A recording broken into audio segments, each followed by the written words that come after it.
மதுரையிலே கிரானைட் மலைகளுக்கு பக்கம் சென்று விட்டேன் என்பதற்காக நான் மாற்றப்பட்டேன். 16,000 கோடி இழப்பு அரசுக்கு. அங்கிருந்து குவார்டெக்ஸுக்கு மேலாண் இயக்குநராக நான் மாற்றப்பட்டேன் 2012. எனவே மிக கடினமானது. உண்மையான நேர்மையை போல இருக்கிறது ரொம்ப எளிது.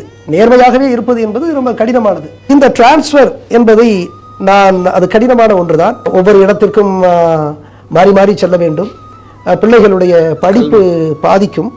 நம்முடைய மனநிலையும் கூட ஒரு இடத்துல ஒரு முழுமையாக வேலை செஞ்சு ஒன்றை செய்ய முடியவில்லை என்கின்ற அந்த உளவியல் அந்த பாதிப்பும் உண்டு. அதை நான் சாதாரணமாக கருதுவதில்லை. அதற்கு பின்புலமாக இருக்கக்கூடிய அரசியல், பொருளாதாரம், சமூகவியல் எல்லாத்தையும் நான் யோசிப்பேன். எனவே நேர்மையாக நின்றதற்கான பரிசாகத்தான் அதை நான் பார்த்து கொள்ளுவேன். அதற்கு பின்புலமாக அந்த ஊழல் சாம்ராஜ்யத்தினுடைய வீச்சை என்னால் உணர முடிந்தது. அப்பொழுது மாற்றப்பட்ட பிறகு நான் என்னுடைய குடும்பத்தை மதுரையிலேயே விட்டு வரவேண்டிய ஒரு சூழல். அந்த காலகட்டத்தில் என்னுடைய மகனிடத்திலே அலைபேசியிலே நான் பேசி, ஒழுங்காக படி பார், உன்னுடைய படிப்புக்காக நான் அங்கே உன்னை விட்டு வந்திருக்கிறேன். உன்னுடைய படிப்புக்காக நான் இங்கே இருந்து நான் பார் உடல்நிலை சரியில்லாமல் சிரமப்படுகிறேனே என்று நான் சொன்ன பொழுது என் பிள்ளை திலீபன் சொன்னான், அப்பா எனக்காக நீங்கள் கஷ்டப்படுகிறீர்களா, இல்லை உங்கள் கொள்கைக்காக நாங்கள் கஷ்டப்படுகிறோமா என்று அந்த பிள்ளை கேட்டான். எனவே அதை நகைச்சுவையாகத்தான் என் பிள்ளை கேட்டான். ஆனாலும் என்னுடைய 2 பிள்ளைகளும் என்னுடைய துணைவியாரும் என்னுடைய நேர்மை, இந்த அறத்தவத்திற்கு, என் மக்களுக்காக, என் மண்ணுக்காக நான் இருந்த இந்த நேர்மை அறத்தவத்திற்கு அவர்கள் துணையாக இருந்தார்கள் என்றுதான் நான் சொல்ல முடியும். அவர்களுடைய குறிப்பாக என்னுடைய துணைவியார் விமலா, நான் எப்படி சிந்திக்கிறேனோ மக்களுக்காக, இந்த மண்ணுக்காக நான் எப்படி சிந்திக்கிறேனோ அதே அந்த அலைவீச்சிலே அவரும் சிந்திப்பார்.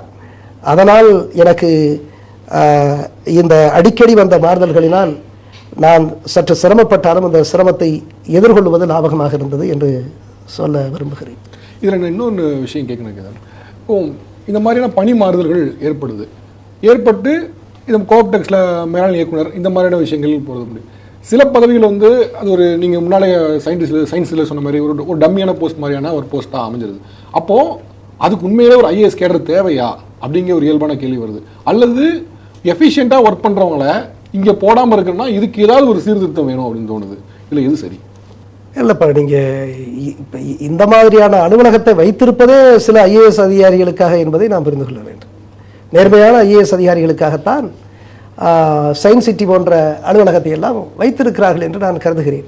அது தேவையில்லை என்று நானே எழுதியிருக்கிறேன். இந்த சயின்ஸ் சிட்டி எல்லாம் பிற அந்த அறிவியல் நிறுவனங்களோடு, அமைப்புகளோடு இணைத்து விடுங்கள் என்று நானே எழுதியிருக்கிறேன்.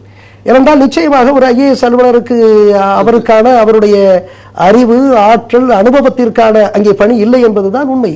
ஆனால் அரசியல்வாதிகள் இதெல்லாம் வைத்து இருக்கிறார்கள் என்றால் எமை போன்ற நேர்மையாளர்களை அங்கே வைத்து மட்டுக்குள் வைத்து விடலாம் என்பதற்காகத்தான் வைத்திருக்கிறார்கள். ஆனால் இது மக்களினுடைய வரிப்பணத்தை அவர்கள் வீணடிக்கிறார்கள், என் வரிப்பணம் உட்பட வீணடிக்கிறார்கள் என்றுதான் கருதுகிறேன். இந்த சயின்ஸ் சிட்டி எங்கே இருக்கிறது என்று கூட என்னை மாறுதல் செய்வதற்கு முன்னால் வரை எனக்கே தெரியாது.